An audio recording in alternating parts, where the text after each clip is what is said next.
Good morning. Welcome to the Scopus webinar this morning. I'm Yulan, the Elsevier Solution Trainers in Malaysia. So sorry, I'm just noticed that I need to start the broadcast, then only you can join in the webinar. Okay.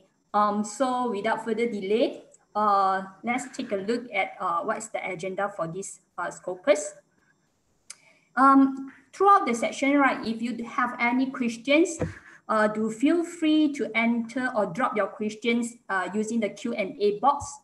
Or if you have anything want to talk to me, or maybe you can't hear it or what, then you can enter any comment or anything on the chat box. For questions, you can drop in the Q&A.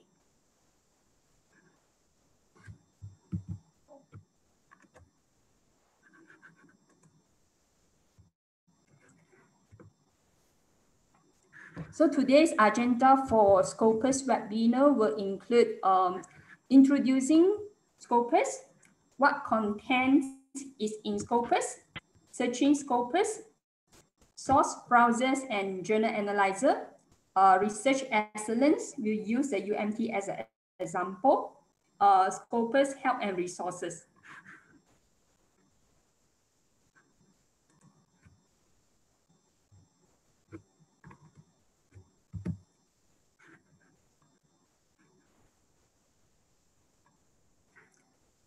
So from a studies, on average, researchers spend just over 4 hours searching for research articles a week and more than 5 hours reading them. They read 5 to 6 articles per week and only half are considered useful. So it is better to learn and use a reliable database to search for literature search. And one of the purpose of attend this online database training is to help you get to learn some searching tips and skills to help get more relevant results. So it will help you to save the times, not waste the time, read the wrong articles. So how Scopus can help you in the literature or in your research? So Scopus is the largest abstract and citation database of peer-reviewed literature and features smart tools that allow you to track, analyze, and visualize scholarly research. In Scopus, we have more than 78 million records contributed by about 16 million authors throughout 70,000 affiliations. And our content is indexed from about 5,000 publishers across the world. So you can use Scopus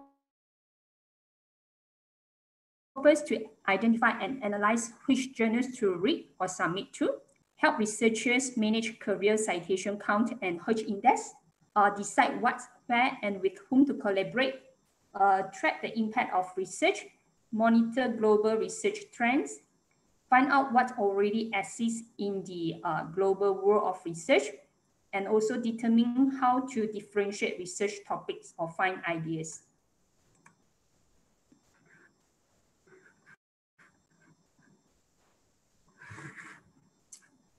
The Scopus is the largest abstract and citation database for peer-reviewed scholarly literature. Throughout the world, there are about 105,000 active scholarly titles published. Out of it, only 47,500 are peer-reviewed. And Scopus have indexed 24,600 plus serious titles in Scopus database. Titles on the Scopus are rigorously reviewed and selected by an independent board of subject matter experts.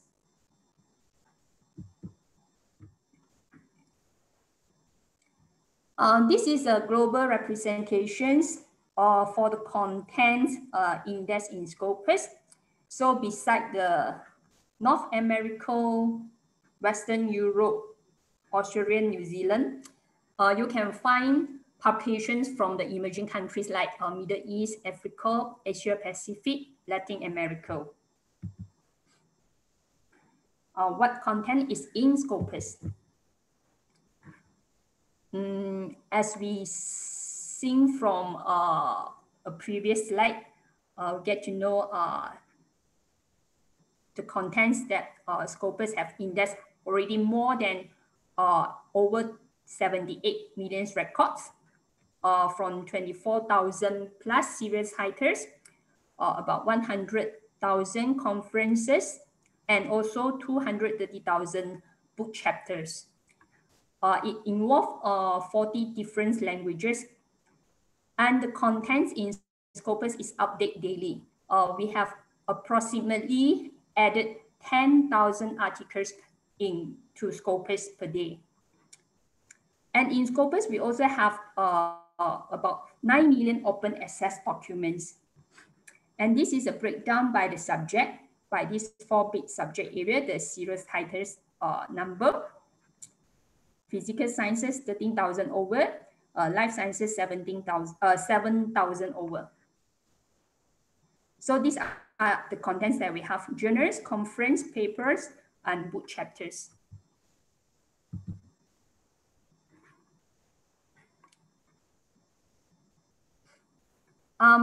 These bibliographic index leaders. The contents index in Scopus is unbiased, comprehensive journal coverage with titles from many reputable scholarly publishers. Although Scopus is owned or developed by Elsevier, not 100% Elsevier published journals is indexed in Scopus. Okay, so it's unbiased.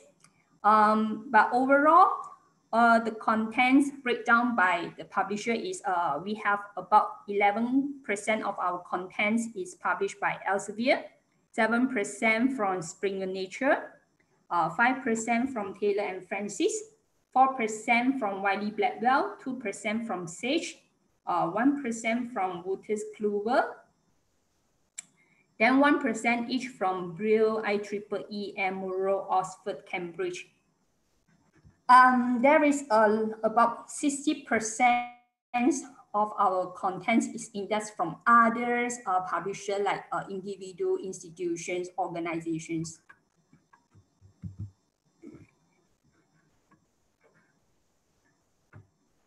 Scopus is recognized for its excellence by 5,000 customers, including 150 leading research organizations who continue to choose Scopus for research assessment and evaluation purposes over any other competitor.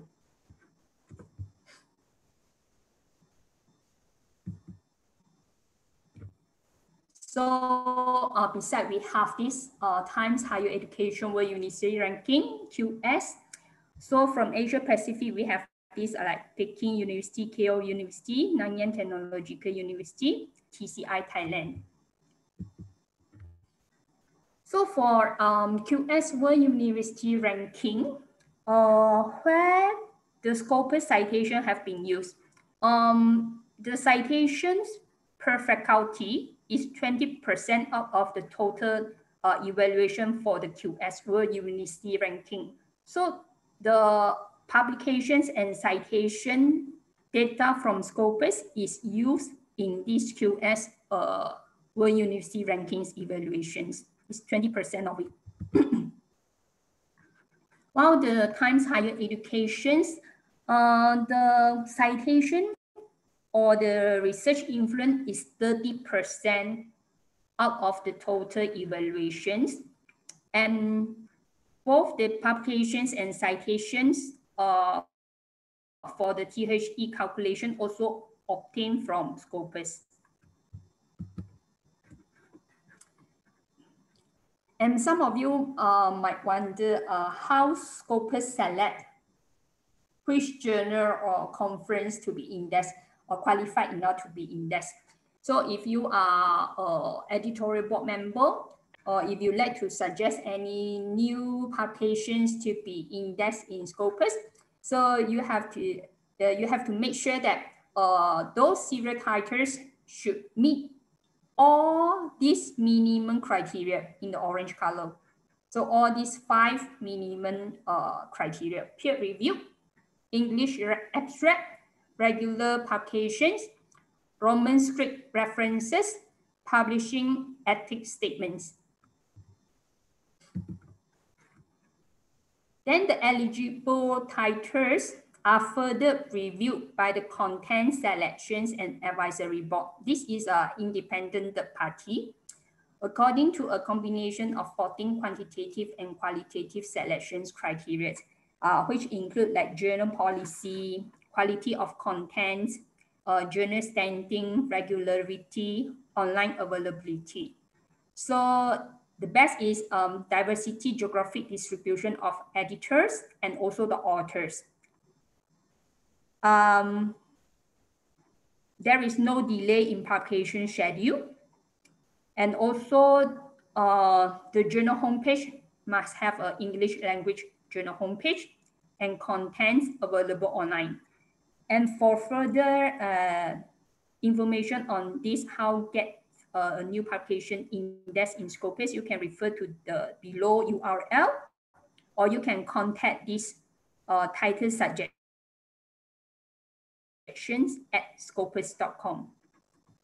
And this is the flow chart of how Scopus, a new titles index in Scopus.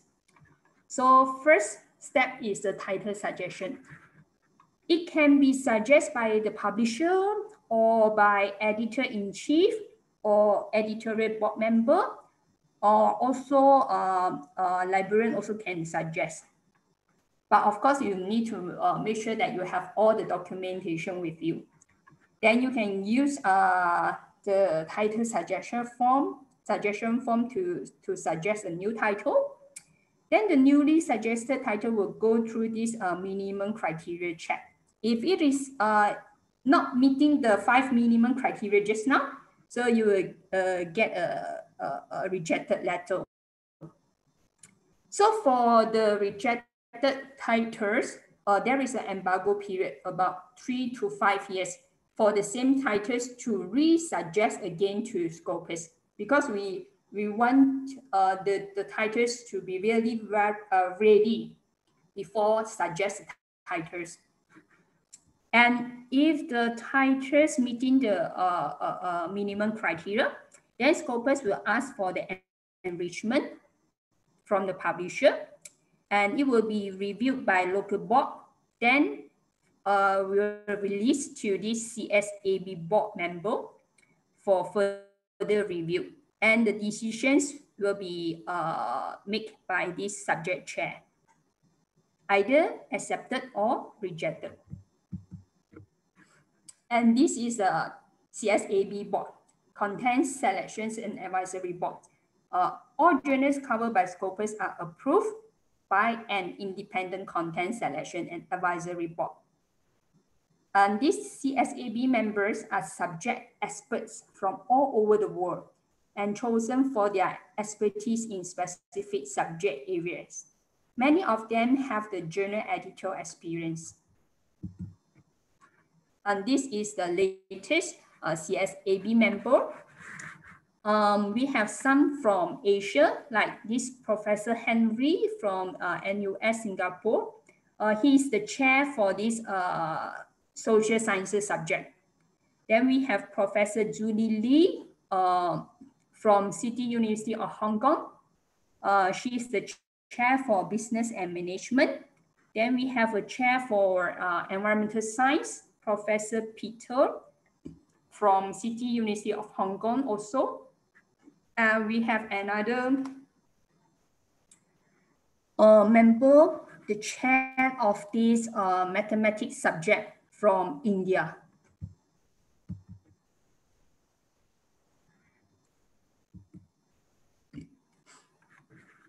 So before I further proceed to this searching Scopus by showing some screenshot on the demonstrations.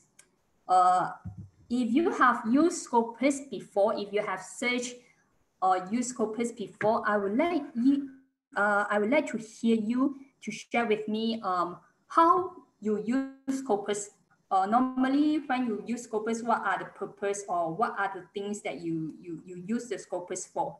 So I would like to hear from you to share with me how you use the Scopus. You can enter it in the chat box.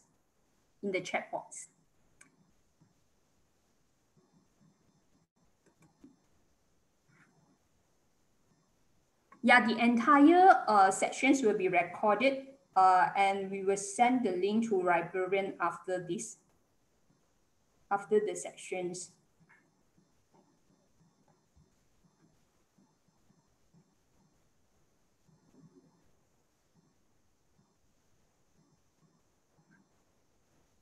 Anyone have used Scopus before?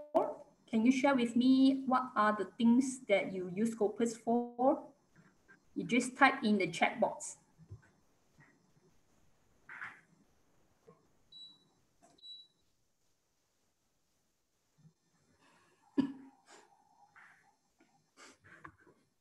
Or most of you are new to Scopus?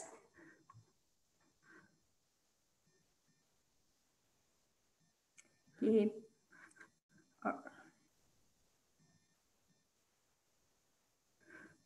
Zaindra, are you new to Scopus or you like to talk? So you can type your message in the chat box.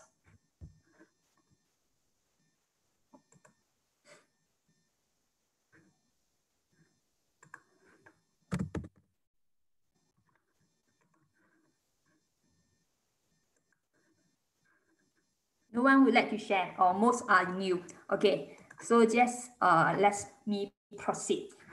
So these are some of the use cases that you can use the Scopus to help you in your research. So for example, these are some of the use cases like exploring literature. You use it for literature search. Then identifying potential collaborators, assessing the quality or impact of a paper, analyzing journals for reading or to target publications. You can go to Scopus to check your Scopus author profile. If you publish paper before, then you can check how many citations you obtain, what is your H index. If you have any other topics that you want to nominate, you can enter it in using the chat box. So maybe you like to know whether Scopus can help you doing this task or help you in this job, in these matters or not. Then you can nominate it by typing in the chat box.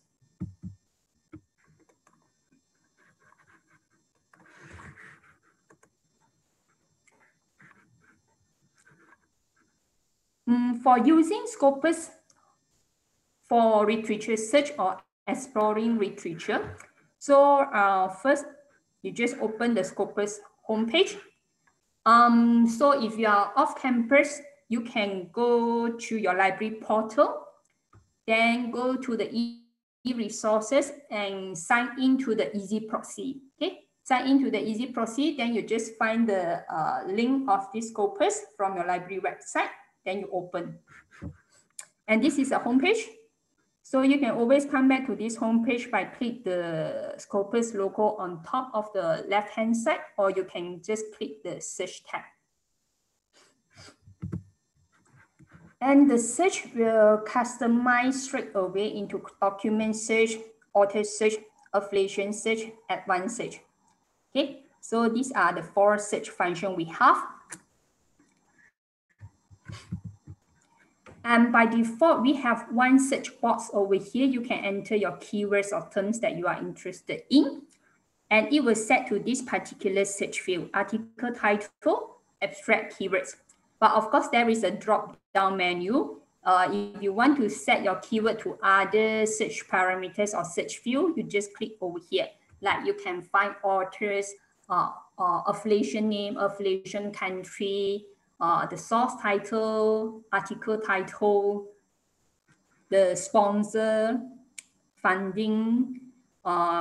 You can select from the search field over here. There are about 10 to 20, over 10, less than 20 search field for you to set your search to more specific area. Then there is a plus sign at the end. So this plus sign, you can use it if you want to search 2 keywords or 3 keywords at the same time. So the plus sign will help you to increase another box. And between both search boxes, there is a Boolean connectors and or and not to combine your searches or to combine your keywords. Then on the right-hand side, okay, there is a compare sources link. And on top, on this main menu, the second tab is core sources. So this tool is allow you to check what are the source titles indexed in Scopus, and then what is their performance, what is their journal metrics value. Then if you search, if you use Scopus for literature search, beside you focus, you search in under this document search, you can also use the advanced search. And the advanced search, the interface will look like this. There is one empty box over here. It's allowed you to build your own query string. So you can really build a very, very detailed or specific query string by combine as many keywords or terms that you like using the operator over here, Boolean operator and or and not. And also you can set each terms or keywords to a very specific search field. So you can find the field codes over here. So altogether for advanced search, there are about 64 different search fields. So you can, if you search by author, it will break down into first author, last names, author, keywords, and so on. In just now, the document search, the drop down search parameter, we only have not more than 20 different search fields. But if you're using advanced search, you will get 64 different search fields. So it will really help you find a very, very specific area. Then this is some searching tips and skills. So first, before you start the search, choosing the right terms, choosing the search terms. Use specific search terms that are closely related to your research topic. So you can include alternative words and abbreviations. But avoid words that are too general. Then if you search more than one keywords at the same time, then you can use a Boolean operators and or and not to help you combine your keywords or combine your terms. So you can use and to find documents that contain all of the terms. Use this when the terms must appear and may be far apart from each other.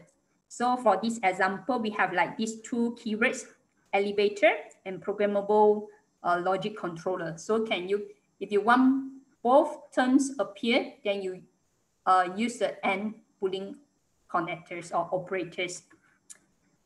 Use or to find documents that contain any of the terms. So normally use or when at least one of the terms must appear, such as synonyms, alternative spellings, or abbreviations. So for instance, we have this micromouse or picomouse. Then use not to exclude documents that include the specific term for the, from the search. Use and not to exclude the specific terms. And this connector must be used at the end of the search. Micromouse or picomouse and not rodents.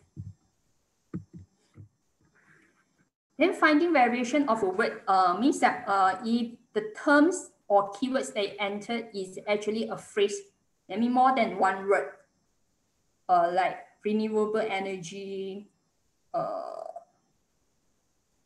aquaculture wastewater. Okay, so you can use that these braces or inverted commas to search for exact phrase. If you didn't use these braces or inverted comma, it would just search as two general terms, two general words. But if you use the braces or inverted comma, it will search that particular term or keyword as a phrase. So you will get more accurate results. Then you also can use the wildcards. So the wildcards example is you can use the question marks, okay, to replace a single character, okay, a single character anywhere in the word. Then use the asterisk to replace multiple characters anywhere in the word. So for example, if you enter optim asterisk OPTIM asterisk, then it will search for you optimize, optimizations, optimizing.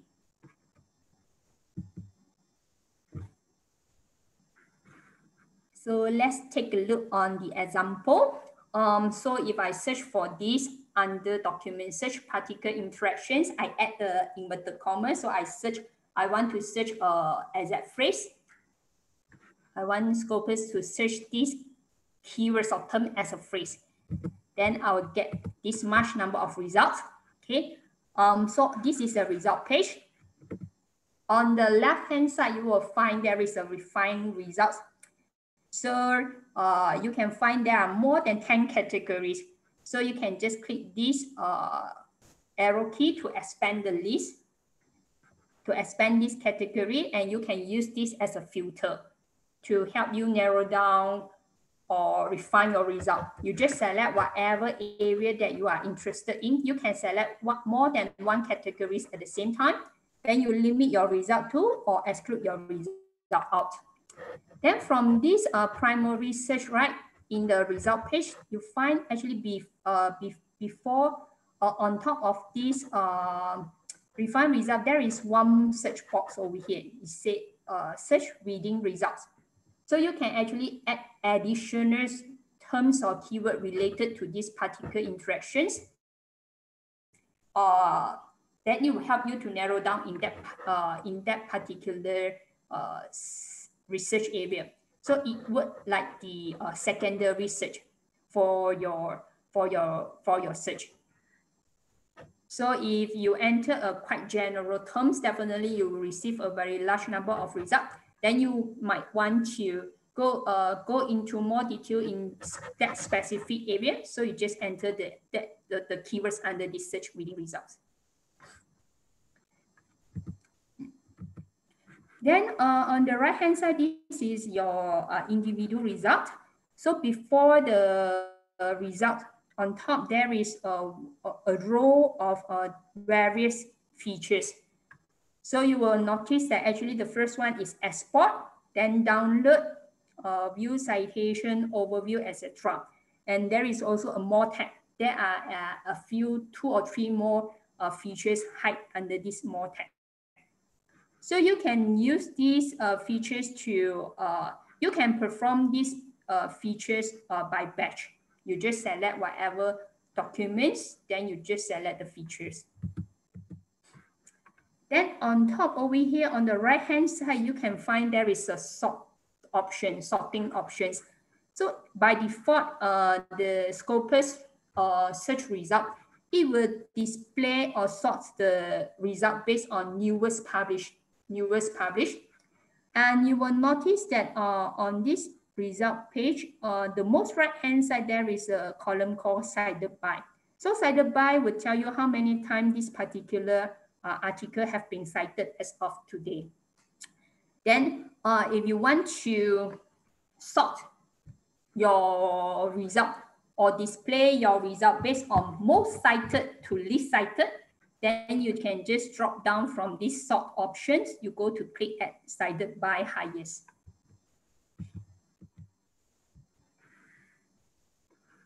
Below each individual result or documents, you can find a view abstract. So you can click on that to read the abstract of the articles.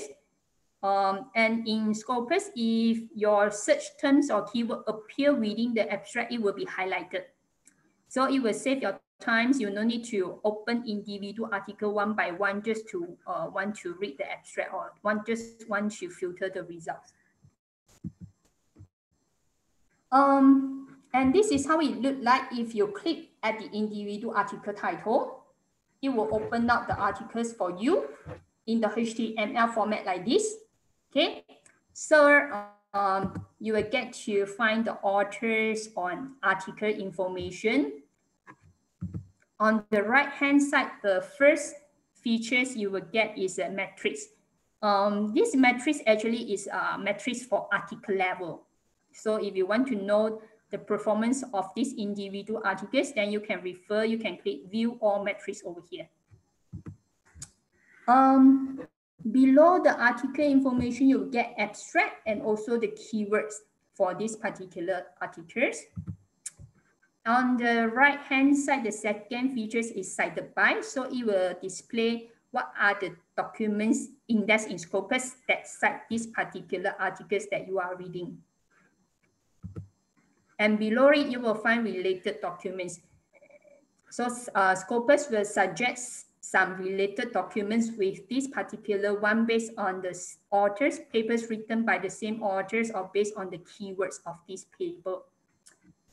And since this is an abstract and citation database, right, when you open individual articles, you will only get to view abstract and also the references.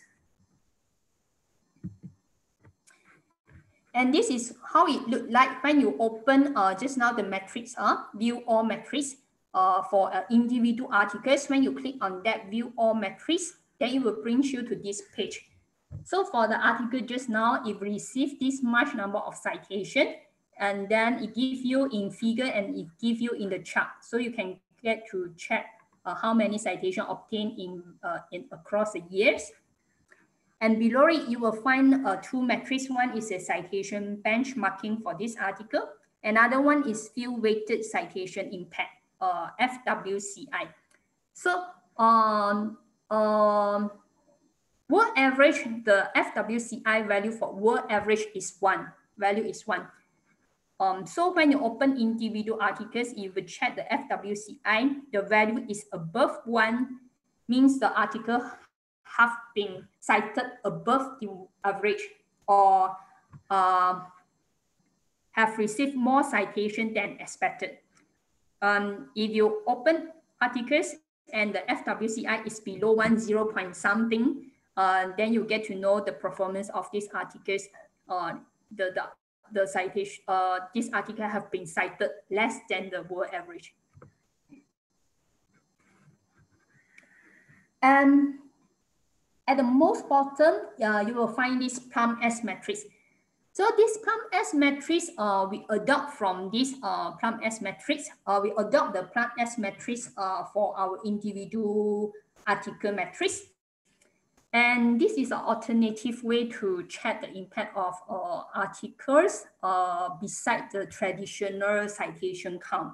Okay, so in PLUM-S matrix, they will evaluate the performance of articles in 5 different categories.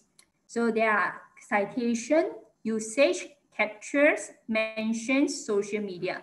So citation, you get it will tell you citations in Scopus or other citation platform like PubMed. Then usage, it actually partner with EBSCO. So if the article is indexed in EBSCO, how many times it have been viewed or read, then you will get the matrix over here. And we can have some details. We can get to learn more details on this PLUM-S matrix over here. So usage, captures, mention, social media, citation. So we already looked at usage, citations. So captures, an article will receive a matrix under captures categories if the articles have been bookmarked or saved to any reference manager like Mendeley. How many times Mendeley reader have saved this article in the library? So actually it will show early indicator. Most of the time, if articles has received a lot of captures, means that most probably the articles have higher chances to be cited by others documents in the future. Then mentions, if the article have been mentioned in blogger posts, in Wikipedia, then you will find a matrix under this category. And then social media will be Facebook, Twitter. So the plum S matrix actually is represented by this plum print. Okay, so 5 categories. So you can find 5 different circle, different color represent different categories. It is not the plum print is dynamic. So the bigger the circle, the more the matrix for that particular category. So we back to this result page, back to the result page.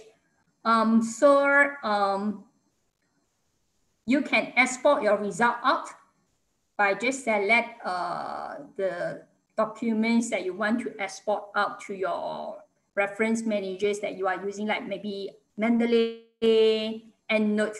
So you just use the first tab. First step actually is the export, but because my screenshot is I sign into my account, my preference is I have this Mendeley account. So I always want to save to Mendeley, so it will recognize my preference. So it changed to save to Mendeley. But if you didn't sign in right, it will show export. So you click the export, then it will bring you to this page. So you can find these are the options that you can choose to export your selected documents to. You have Mendeley. You can link to this ref work. You can save it, export to this RIS format. And this is applied for EndNote reference manager. You also can export in a spreadsheet format, CSV file. You can open in Excel, then big text, and also plain text format.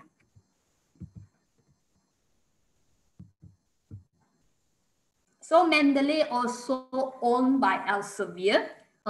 You can use it to manage, organize, and connect around books and journals with Mendeley. You can get to register free account.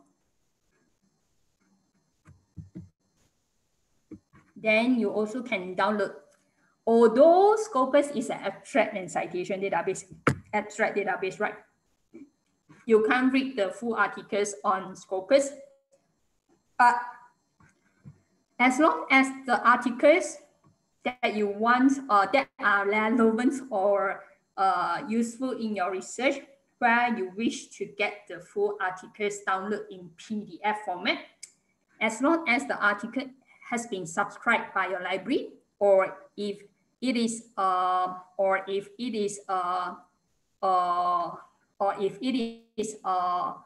open access, then you can get the PDF downloaded. Okay, so you select, then you click download, and I believe most of you are using Chrome or Mozilla Firefox to access to this Scopus, right? So you need to follow these instructions to add the Scopus document download manager extension to your browser first. Okay, so if you don't have this extension added to your Chrome or Mozilla Firefox, when you click select and click download, it will prompt you. It will prompt you this message, ask you to add the extension. So you just follow the instruction. You just follow the instruction, add the extension. Then it will work. It will help you to download the PDF by batch. Another very useful features for this literature search is setting out search alert. So in the result page, below the number of result on top, there is a number of result over here. So below it, you can find there is a set alert here. Okay, set alert. So the function is it will help if you set these features, it will help you to alert or notify when there is any new articles on the keyword that you search added to Scopus in the future. So this is one of a personalized features in Scopus. Means that you need to have a personal account in Scopus. So if you already have Mendeley account, you can sign into your Scopus and sign direct for personalized purpose using the same account. Okay, so Elsevier want to make things easy. So Elsevier have actually developed quite many online databases and research tools. So if you have access to 3 or 4 Elsevier product, you no need to register in every product one account. Okay, you just need to sign in one account. We call it Elsevier credential account. Then you can use the same account to sign in to the personal Scopus, Science Direct, Mendeley, and so on, other Elsevier product. But if you are using EndNote and you haven't registered in Science Direct or Scopus, so if you want to use these personalized features, so you just go to on top on the Scopus homepage, you should find a register sign in, right? So you just click on the register. It's very simple and it's free. You just need to provide 4 details: first name, last name, email address, and password. Okay. So for Scopus, using this set alert, right? You can select how frequent Scopus monitor the new papers for you. Okay, so there are 3 options: daily, weekly, and monthly. So if you click on it and sign into your Scopus account, so you come to this page, then you scroll down a bit, you will find the frequent select 3 options for you to select how frequent you want Scopus to alert you, okay, to monitor the new papers for you. So it will help you to save times, to run the same search every 2 weeks or every month, just to monitor the new papers on your own. And you can modify any of these alert anytime in the future. You just sign into your account, then you can find the alerts. You just click, then you will find the options to edit the alerts. Analyze result. This is a very useful and interesting features in Scopus. Okay. So while you use Scopus to search for literature, like you search in other databases, you enter keywords, then go to find the result page, you filter your result, then download whatever PDF available and relevant to you. In Scopus, you can take another further step, which is it will help you to analyze your search result. Just now we have a search for this particular interaction. I think maybe our result is I think 17,000 plus or 18,000 plus. So throughout the world, so these are all the research on this particular interactions that you can find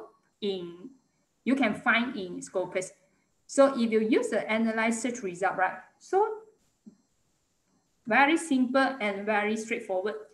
You can identify straight away who is the most prolific author for this particular interaction research.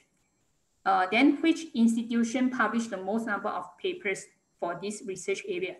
Which country have published the most articles for these particular interactions? Then also you get to know which journal or which conference proceeding published the most paper for this particular interaction research. So you can easily identify the prolific expertise for this research, then the target sources for you to publish if you are working in this research area. So in the result page, right, you no need to select anything. You no need to select anything. You just go to click over here. There is an icon like the chart. You just click over here, analyze search result. Then you will get to this page. Okay. So overall, this Scopus analyze search result, right, will analyze for you in 8 different categories. Okay, eight different categories. So one of it is it will analyze you based on the source titles. So from this chart on these documents by year per year by source titles, for these particular interactions, total result obtained is this much. So you can get to identify these are the top 5 sources or source titles that publish the most number of particular interactions. So in the other hand, you can say that most of the researchers, scientists, authors working in particular interactions publish their papers to these source titles. So if you are working in this area, but you don't have any idea which source titles index in Scopus is more suitable or best for your research area, then you can search the keywords and refer to the top 5 or top 10 source title. Then beside that, you will find the analyzed by year, documents published by year. So you can easily, based on this chart documents by year, you can easily identify if your research area is growing or is declining. Okay, you can see from the trend of the publications over here. Then easily identify the most prolific authors, affiliations. Then we have another few categories like country, funding, sponsor, analyzed by document type. Okay, and now there is an exercise, short exercise sections. The questions will based on this climate change. That means the keywords I would like you to search for this exercise is climate change. But of course, if you search climate change in Scopus, there you will get a very, very large number of results. Then for this exercise, I would like you to focus on Malaysia. So in this exercise, you will get to practice some skill like how to filter the result, then how to sort the result, then how to refer to this analyze search results to identify.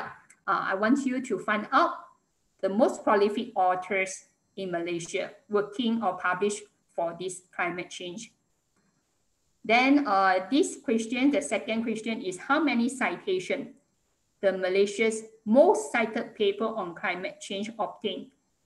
That means after you focus you search for climate change, you filter, you narrow down to papers published by author researcher from country of Malaysia. Then you have to sort the result. You display the most cited papers on top. So the most cited paper, you will notice how many times it have been cited as of today. So you have to so this is the number of citation is the answer for this second. Then the third question is to first question and third question, they will involve this analyze search result. So you need to identify for papers on climate change written by researcher, authors, or scientists from Malaysia, which are the top 3 source titles that publish the most number of papers, which journal or which conference papers, the top 3. Okay, so now is 12:30. Now is 12:30. I give you 5 minutes. So we'll come back to this page to discuss on the answer. Okay, and check whether you have performed the search in a correct way or not to find the answer to find out the answer. So at the same time, if you have any questions, so just feel free to drop your question in Q&A. So I will take these 5 minutes to go through your question and try to answer it for you.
Yeah, for those staying at home, because you can't use the UMT network, right? So you have to choose off campus. So you definitely need to go to your library portal first, then sign in. Then sign in the Easy Proxy.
Do you get Scopus homepage?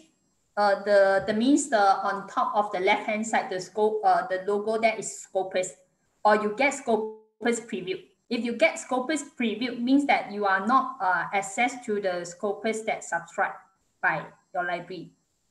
You just access Scopus as a general, which it not allows you to make any searches.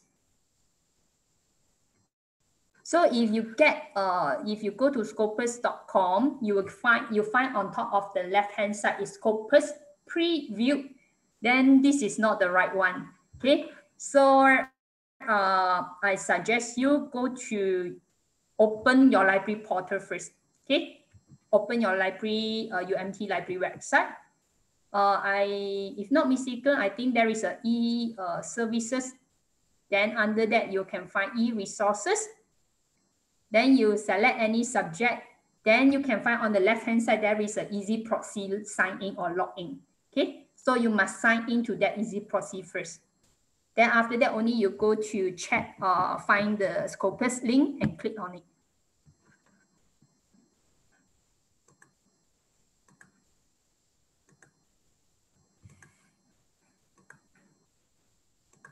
Okay, welcome.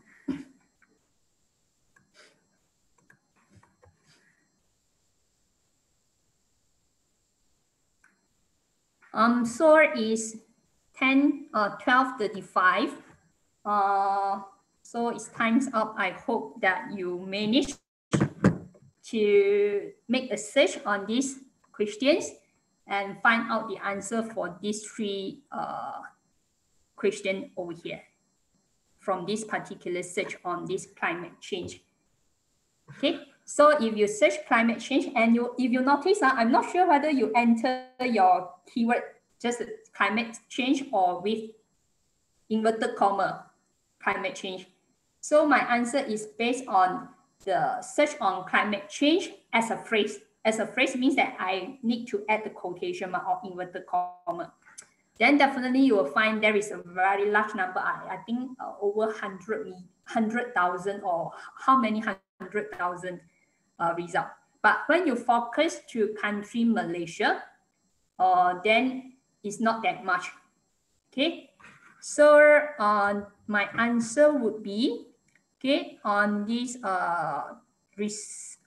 search for climate change affiliated to country Malaysia. So all the questions were related to this result. So the most prolific from my search yesterday is this should be the most prolific authors. Okay, Shahid S. I think from UTM, if not mistaken, Shahid S. Then for the second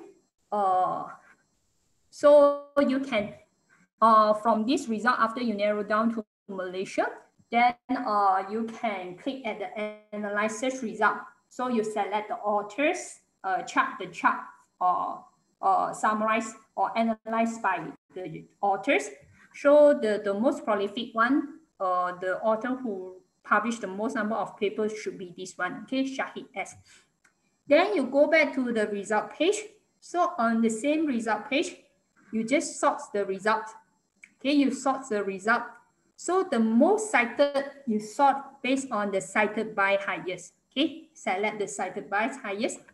So the first paper, which is the most cited papers, the citation obtained as of yesterday is about 609. Okay, 609. And then again, on the same page, same result page. So you go again to click at analyze search result. And this time you analyze based on title, source titles. So the first source title published the most papers written by researcher authors from Malaysia on climate change should be this one. IOP Conference Series, Earth and Environmental Science. Then second should be these reviewed journals. And the third would be this Journal of Cleaner Production. How to search research affiliated to Malaysia. After you enter climate change, you search as phrase, that means you add quotation mark. You search right. Then on the result page, the left-hand side, there is a refined result, right? Breakdown in many categories. Okay, breakdown in many categories. So you go to look at a country.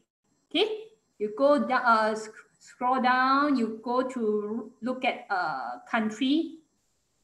So the top 5 country, Malaysia, I don't think is in the top 5 country. So you can click show more. Okay, so it will expand all the countries for you. And then maybe you can't find the Malaysia easily, but you will notice that when it shows you all the country, on top of the right hand side, there is a box for you to drop down. You can sort the countries based on alphabetical order. So you can select Malaysia, and you can select N, so it will display only the country start with N. Then you can easily find Malaysia. Then you tick the box at Malaysia. Next to Malaysia, you tick the box. Then you limit the result to. Okay, you limit the result to. Then it will bring you your search result focus to Malaysia published only. Okay, brings you the result affiliated to Malaysia only. Okay, hope you will get that.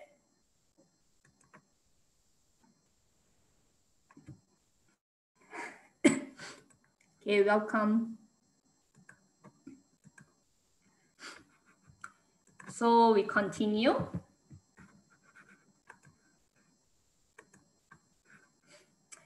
So next is about ORCID. Okay, ORCID actually is features we integrate in this Scopus database. So the purpose of this ORCID actually is relate to this scholarly name ambiguity. So if you are an author, you publish paper before, maybe you publish quite a number of paper already. Then you will notice that many researchers or authors, they will have problems with the name. Okay, so many researchers that too closely resemble one another, or researcher publish under name variations. So there are 2 scenarios where a publications from a particular author cannot group all the publications under a single name. Okay, because throughout the world there are so many researchers, scientists who have the same name. So like this example, author 1, 2, 3, all also named Author Smith. Then another question is, single author. But this author didn't use consistent name every time publish the papers. Okay, sometimes use Dr. Smith, sometimes use Dr. J. Smith, sometimes use Dr. James Smith. So all these will result on the publications for a particular authors cannot be grouped in a single name. So this will affect the number of citations obtained by that authors and also affect the H index for that particular authors. So the solutions in Scopus is we integrate the ORCID, okay, in this Scopus database for when the user use this Scopus to search for author. ORCID, ORCID is the Original Researcher Contributor ID. Okay, it's a short form for this Original Researcher Contributor ID. And it provides a persistent digital identifier. So there is a unique ID number that distinguishes you from every other researchers. Okay, so even an author got using 3 or 4 different name style or name format to publish. But if this author have registered or ORCID account, then this author will have a unique ID number.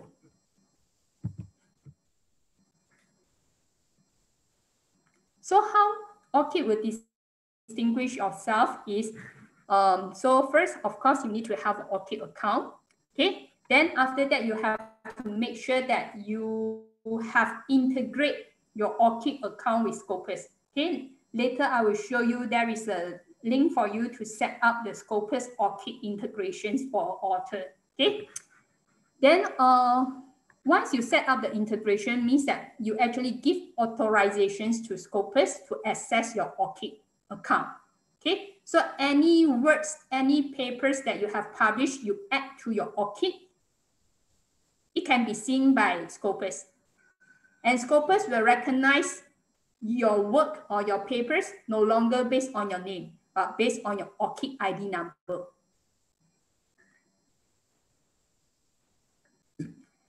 Then what you need to do is after you set up the Scopus ORCID integrations, your responsibility is you just go to, you need to go to your own ORCID account from time to time, especially if you have any new publications, you just make sure that your ORCID account is always up to date, okay? Because nobody can manage or edit your ORCID account. This is your own account, just like everyone have Facebook, okay? So you have to manage and maintain your ORCID account. All the information on your ORCID is up to date. So let's take a look how Scopus integrate with this ORCID. Okay, so this is for if you want to use Scopus to check for a particular author, especially for the publications and so on. So now we go back to this search page, okay? But we switch from these documents. Now we switch it to authors, okay? Author sections or author search. So from here, the author search functions, you can see there is an author name. You can search a particular author by name. So if you search by name, compulsory, you must provide or you must enter the author last name. Okay, author last name. For author initial or first name, you enter it on the column on the right hand side, or you can just leave it blank. But compulsory last name, you must provide. Then if you think that the author name is very general, then you can tick this box, show exact matches. You can include this, and also you can add or enter the affiliation for this particular author to help you narrow down the author results or the number of authors in the results. Then another option is you can also search for an author by enter the author ORCID ID number. Okay, ORCID ID number. ORCID ID number actually consists of 16 digit. Yeah, 16 digit, 4444, like the credit card. But you have to make sure if you search an author based on ORCID, you have to make sure that that particular author already have his or her ORCID account connect with Scopus. If an author have an ORCID but haven't connect the ORCID with Scopus, you search the ID, it can't be found in Scopus. Okay, you have to make sure the connection already set up. Then only it can be searched. Then when you search from the result page of the author, you click at the author name, or whenever in the Scopus, even in the search result page, under the authors, there is so many authors, right? You click any of this author name, it will open up the author's detail page for you. Okay, this is we call it Scopus authors details page. So this is the author name on top, and then this is affiliations. Then you will notice that for this author, right, from UMT, there is below this affiliation, there is a link to ORCID.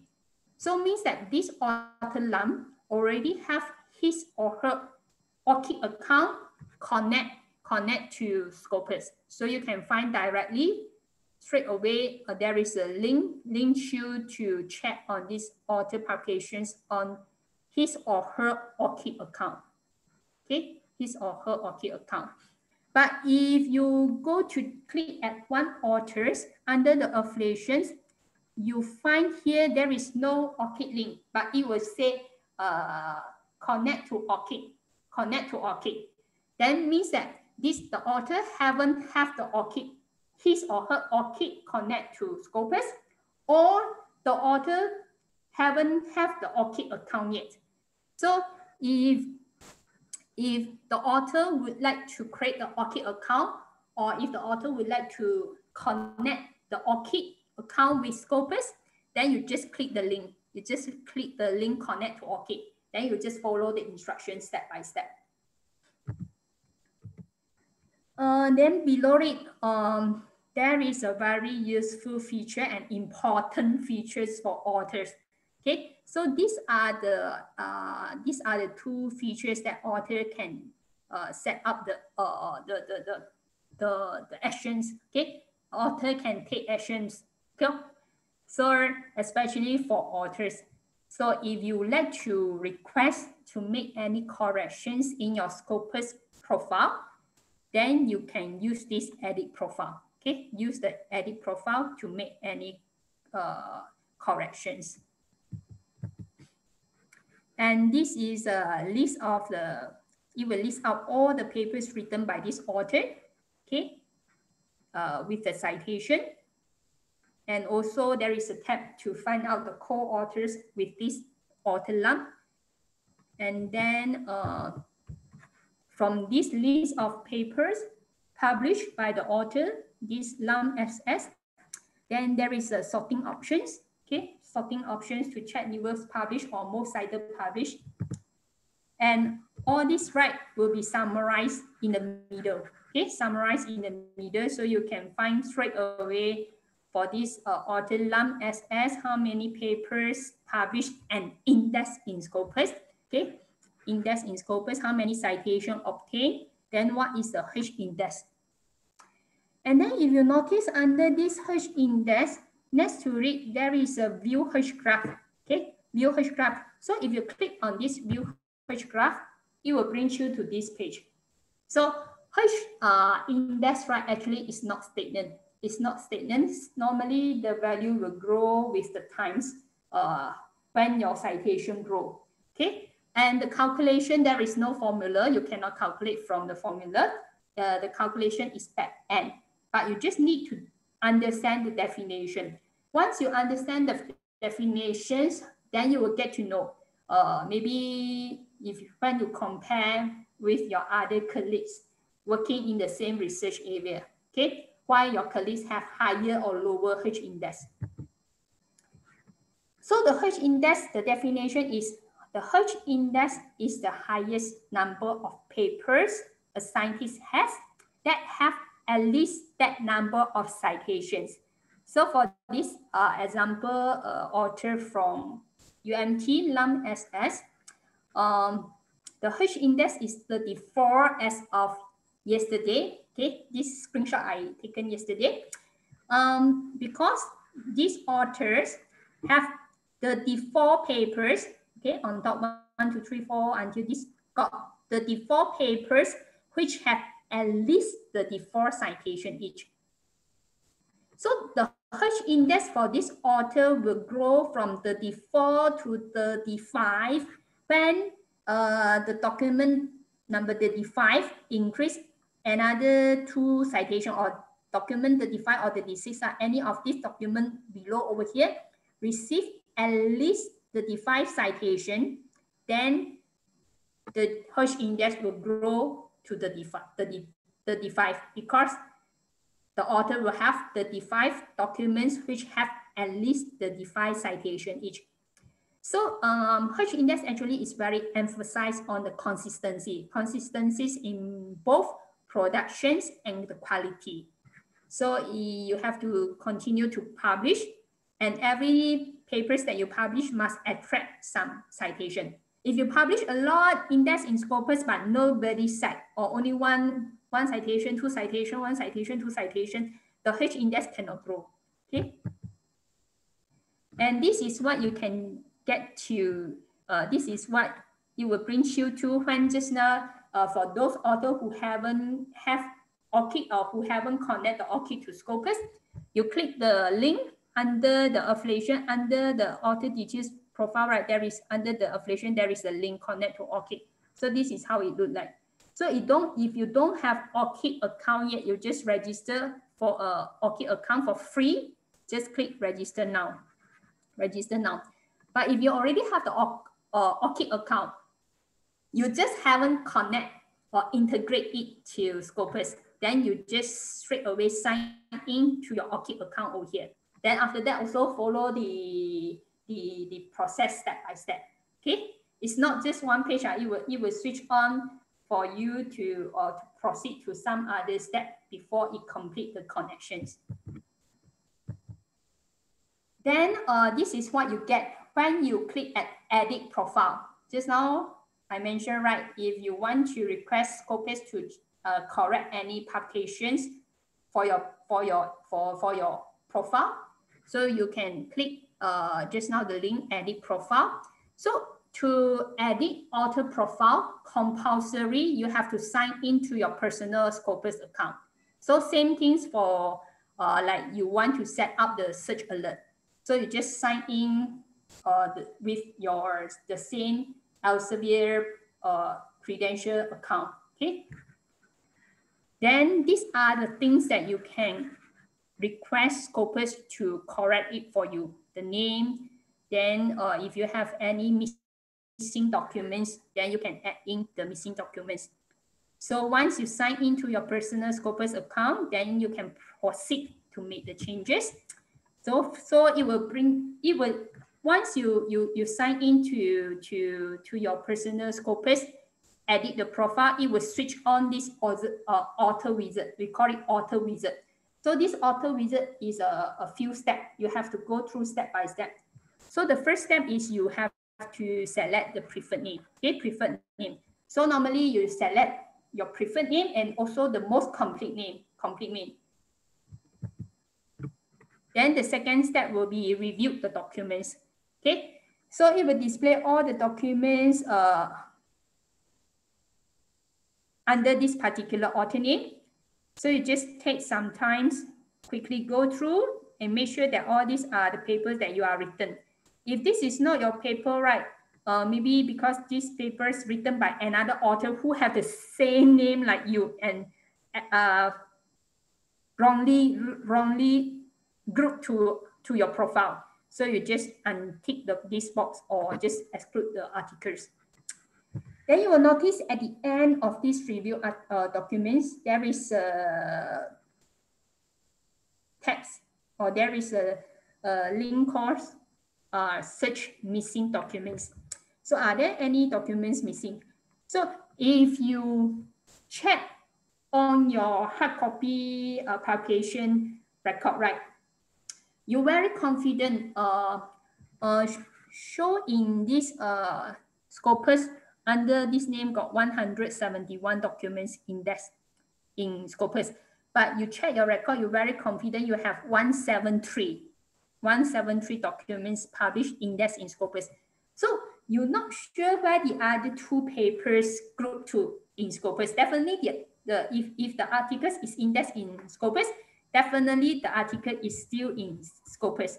Okay, but just it may be grouped to other researchers who have the similar name like you. Okay, so what you need to do is you just use this search missing document, you click on it, one time, one articles.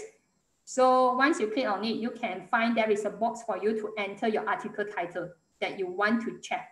So you enter the article that are missing. Okay, you search it by article title. Then once you find the article, you just tick the article. You add the article to your profile. Okay, so if you have 2 papers missing or 3 papers missing, you have to repeat this step.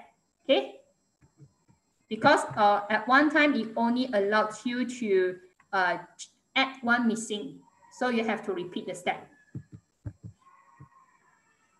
And another way is to request the correction is if you search under author search the you search by name just now. If you find a few author's name over here, and if you manage to identify that this author number 3 actually is the same person with author number 1. Okay, so you can just select these 2 and then click at request to merge the author. So when you click on it, it will switch on the same author wizard. Okay, it will switch on the same author wizard for you. So you just proceed the correction step by step. And once you submit the correction, right, you have to be patient. You have to wait. Okay, some correction it will take 1 week to get done. Some will take until 8 weeks to get it done. Okay, so these are some of the information on the author wizard. And for affiliation wizard, right, not everybody can access this affiliation wizard. One institution's only 3 representatives can access to this affiliation wizard. The purpose is for the person to edit or request the corrections for documents or publications published by a particular affiliation or particular institutions. So for affiliation wizard, right, you have to refer to this particular post on our Scopus blog and find out how to nominate 3 person or 3 staff to access this particular affiliation wizard to help your institution to correct the publications affiliated with UMT. Okay. And next will be research metrics. So this research metrics actually in Scopus, you can find various metrics for research. Research metrics give a balanced multidimensional view for assessing the value of published research. Okay, based on the depth and breadth of its content, Scopus works with researchers, publishers, bibliometricians, librarians, institutional leaders, and others in academia to offer an evolving basket of metrics that complement more qualitative insight. So throughout Scopus, you can access multiple metrics at journal level, article level, and also author level. So just now when I presented on how to use it for literature search or exploring literature, we already go through some metrics for article levels like FWCI, Field Weighted Citation Impact, Plum S matrix. Under Plum S matrix, you can find usage, capture, mention, social media. So it depends on your purpose. Looking at the metrics, like if you want to decide where to publish, so you may want to look at metrics for article for journal level, because you want to decide where to publish. So you want to know the performance of the journals or conference proceedings. So it will involve site score, SJR, SNCC, okay, Scimago Journal Rank, SNCC, Source Normalized Impact per Paper. And these three is available or is integrate in Scopus database. In Scopus database, you can find these three journal metrics. While journal impact factor, this journal metrics is only available in Journal Citation Report or in ISI Web of Science database. Okay. Then for author level, then you can look for this H index that we have just seen a few slides just now. Okay, in the previous few slides. So now is a very important part also, especially if you want to publish papers and you want to get your papers index in Scopus. Okay, so of course you have to identify what are the source titles. Okay, what are the sources or what are the journal conference proceeding titles that have been indexed in Scopus. Okay, so for that purpose, you have to go on the Scopus page right on top, right? There is a main menu. There is a row of menu. The first is search. The second is sources. Okay. So for this purpose, you have to click at sources. Okay. The second tab, sources. Then it will bring you to this page. So it will show you that we have about 40 over 1,000 sources index. But actually from these 40 over 1,000 source titles index, right? Some already stopped index in Scopus. So the active one should be 26,000 over. Okay. So how to check the source title index or not index? There are 4 options. Okay. After you click the sources, then you bring to this page. So you can check a source index or not index by title, by browse the subject area, by publisher, name of publisher, and by ISSN serial number, the journal or conference proceeding ISSN number. If you click by subject, right, you drop down the menu here, you select subject. So you click over here, then it will drop down categories, okay, by subject, by categories for you to select. So if you have specific journal title, conference proceeding title, then you just select title, then you enter the title of the journal or the conference proceeding that you want to check. Then over here, it will show you the individual source titles index in Scopus, come with their site score value, the highest percentile, the citation for these 4 years, documents published for these 4 years, percent cited, and if you click the arrow key next, it will show you the SJR Scimago Journal rank value, SNCC value, and also the publisher. While on the left-hand side, right, for this overall, the sources index in Scopus, of course, there are more than 26,000 over active titles index. So if you want to check what are the open access journal, what are the journals which is open access, then you can use the filter to help you to filter. The filter here also will allow you to display the performance of the journal. You want to display only the source titles in first quartile. So you can find the filter over here on the left-hand side, okay? Below here a bit. First quartile, second quartile, third quartile, fourth quartile. Then the highest one is you can show only titles in the top 10%, okay? The highest. Then if you click at any of these source title, then it will bring you to that specific title page like this, okay? This is a particular source title page in Scopus, okay? Before it, we just take a quick look on this site score. So site score, there is a formula. So in the next slide, you can find how we calculate the site score. So the latest we have is 2019. So when we release or launch this 2019 site score, we have a new ways to calculate the site score value. So the new methods is involve the 4-year citation, okay? And the site score matrix is comprehensive, it's transparent and current. For SJR and SNP, right, these two, they don't have any formula for you to calculate. Okay, the calculation is back end, but these two, they have normalized based on different subject behavior. Means that you can easily identify the performance of this journal based on SJR and SNP because there is a world average. Okay, world average value is 1. So just like the FWCI, but FWCI, we use it for article level. So you use a SJR and SNP for journal level. So a journal with SJR and SNP above 1 means that the journals have performed higher than the world average. So those journals normally is under Q1, Q2.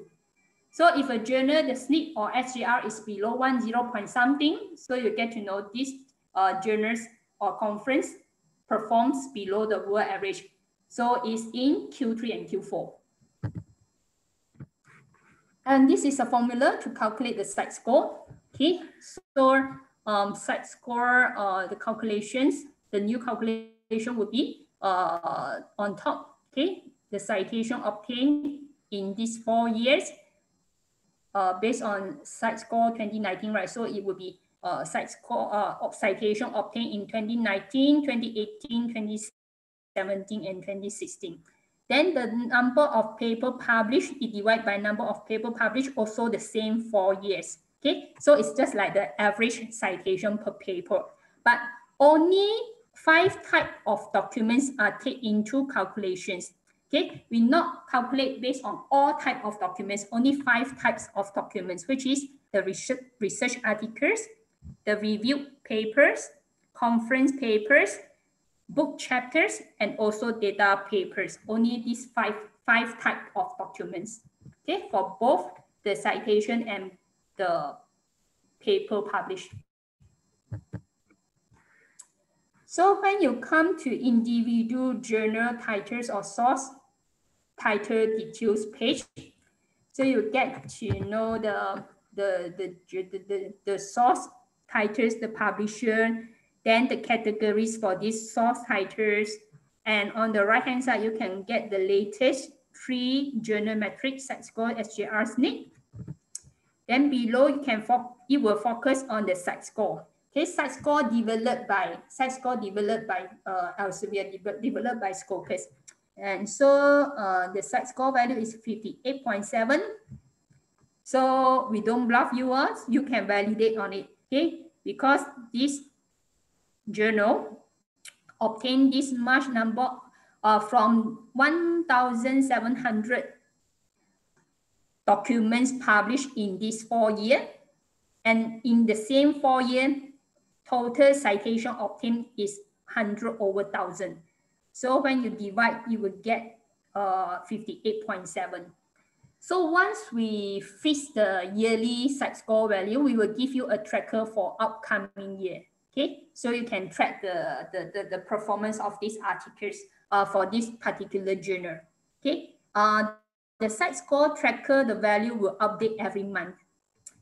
And if you want to know the performance, is it on the top 10 or is it on Q1, Q2, then you can refer the performance of the individual source title based on the categories. Okay, based on the categories it grouped in this Scopus database.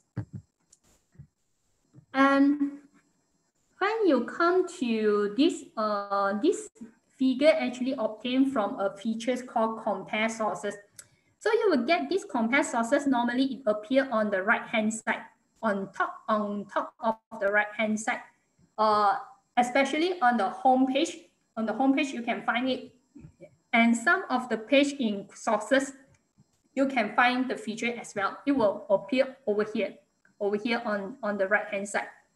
So the feature is called compare sources. The function is you can use it to compare up to 10 titles, source titles indexed in Scopus. You can compare the performance. So when you in this page, right, you can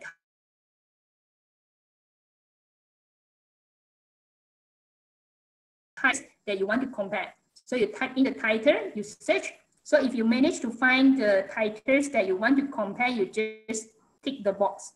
Then you can remove this, you enter the second titles, okay?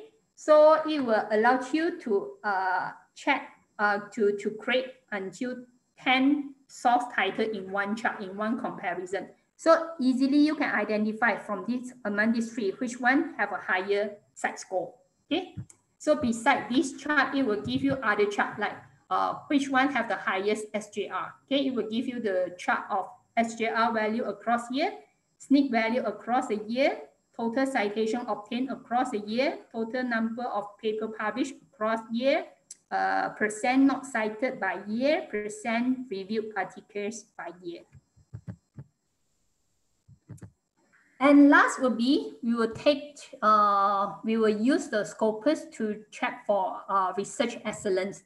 And so for this example, we will use UMT. So we have to search for affiliations.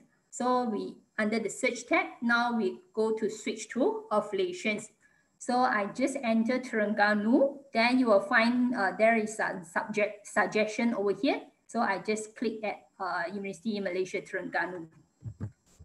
Then this is the UMT affiliations detail page or affiliation profile in Scopus. So straight away you can find the breakdown of the UMT publications breakdown by subject, okay, in table format and in the chart format. So the most cited, the subject that contribute the most papers for UMT is agricultural and biological sciences. Then the second is engineering, third is environmental science, okay?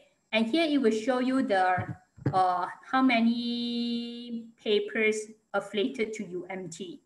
And then these are the authors that contribute the papers for UMT. So these authors can be UMT author and also can be co-authors from other collaborating affiliations. So if I click at this 6219, so I will get to this result page. So I click analyze, so I can quickly identify the trend of UMT publications, okay, the trend of the UMT publications.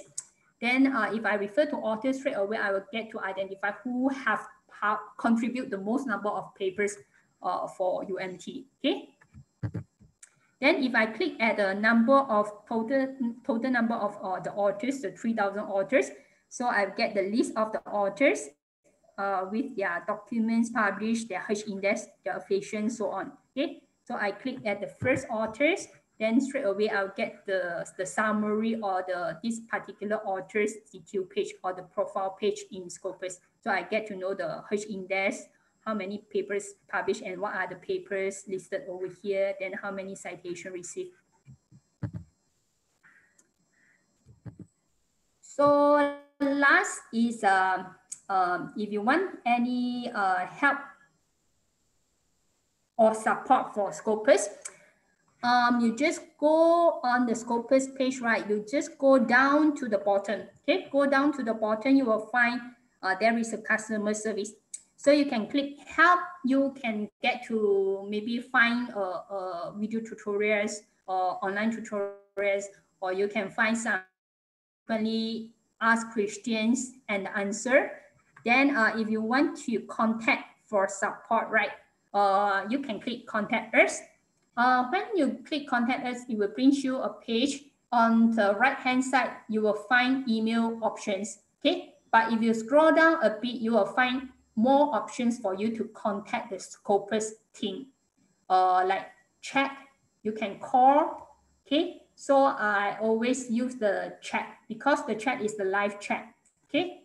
As long as the Scopus operator around, you can get the real-time support using the chat, or you use the call. Then additional Elsevier resources for researcher or for to help in research is we have Elsevier had developed this online platform called Elsevier Researcher Academy, and this is the URL or this is the link, okay? And this platform is takes you through the different phases of the research cycle from the beginnings of research preparations through the publishing process, all the way to demonstrating the impact. So in this Elsevier Researcher Academy actually is a free e-learning portal, okay, free e-learning portal. So in any stage of your research, right, you can find some relevant modules or courses for you to learn by yourself. Like if you refer to research preparation, you will get some modules on how to apply for grants. Then modules to help you to learn on writing skill, to get to learn more about how to publish. Okay, even if you already have paper published, like how to communicate your research, how to promote your papers. Okay, so these are some of the example of the courses or modules available on this Elsevier Researcher Academy. So all are free, and I think we have more than 60 different modules. Okay, like for writing skill, maybe you can watch this, how to turn your thesis into an article. Then 10 tips for writing a truly terrible journal articles. Okay. Then another resources is if you interested or if you like to publish your paper with Elsevier. Okay, with Elsevier. So Elsevier, the active journals that Elsevier have published as of this year is about 2,000 plus. Okay, 2,000 plus. So if you want to publish your paper with Elsevier, but you don't have any idea which titles is more suitable for you, for your research area. So you can come to this Elsevier Journal Finder, okay? Just this link, this URL, and this is the page. This is the page. So this Elsevier Journal Finder will help allow the researchers to find journals that could be best suited for publishing your scientific articles. So when you come to this page, right? So how to use this page is you just provide your paper title, you copy paste your paper abstract over here, and you also key in some keyword for your papers. So like this, okay? Provide the titles, the abstract, especially the abstract. Okay, then you click find. Then it will help you to match the journals published by Elsevier that match your papers. Okay, match your papers. And then from the result, right, you will get to know this journal, this journal is indexed in Scopus, and then what is the site score value? What is the impact factor value for this particular journal? If this journal by Elsevier is indexed in ISI Web of Science, so it will tell you the impact factor value. And also it will tell you the acceptance rate, okay? Acceptance rate, the process time, okay?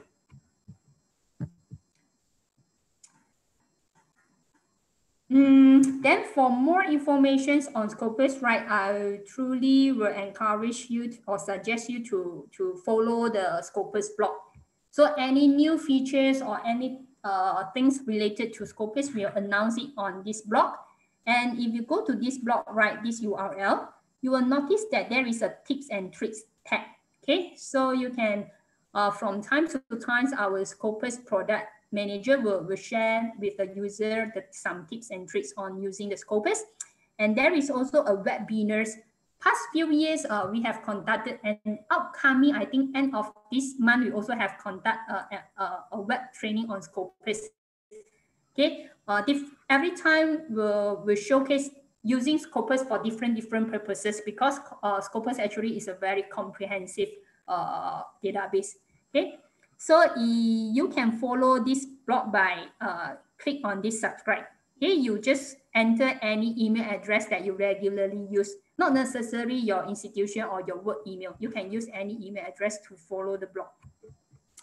Then of course you can also follow on Twitter and so on. So that's all for the Scopus training. So any questions? If you have any question, just drop your question in Q&A.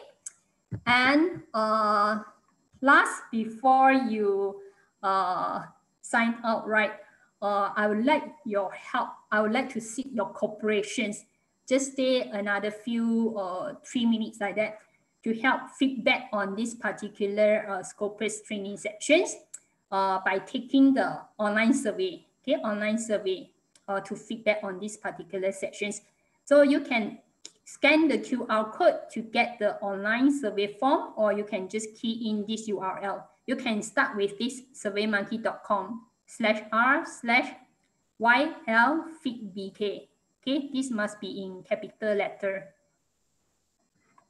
So meanwhile, if there is any question, I will go to look at it and try to answer.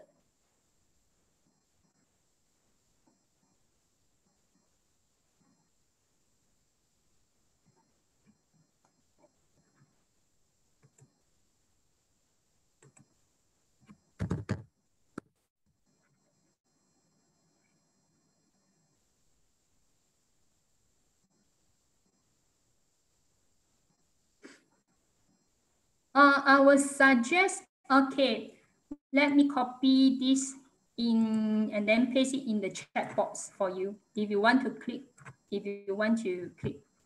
okay, let me type it.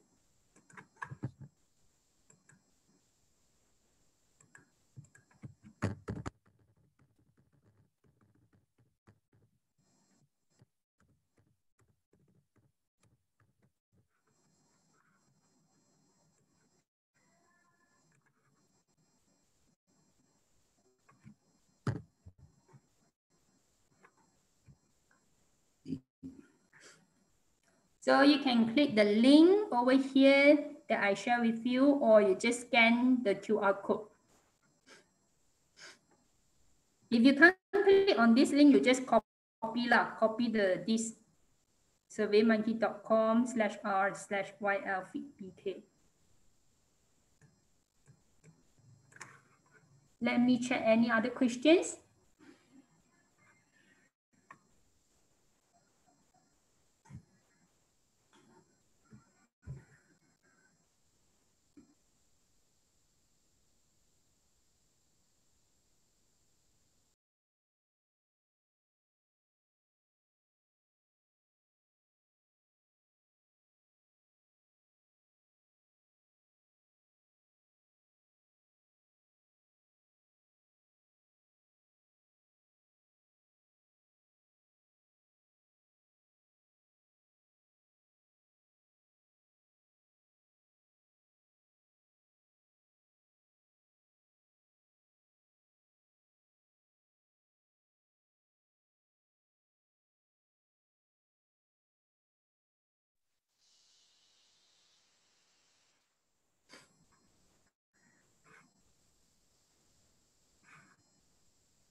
So please help with the survey, and thank you for your time. Thank you for joining.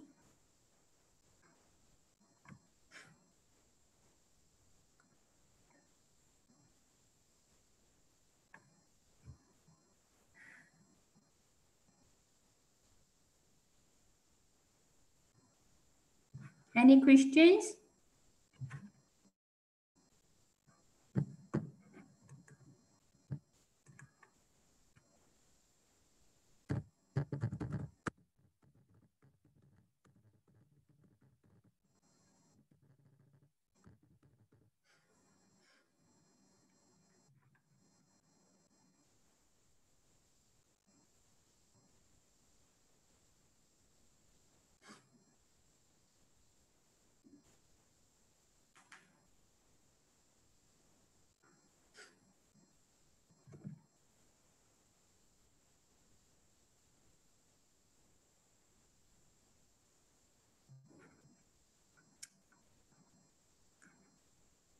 Okay, so I will end the sections. Okay, once again, thanks for joining.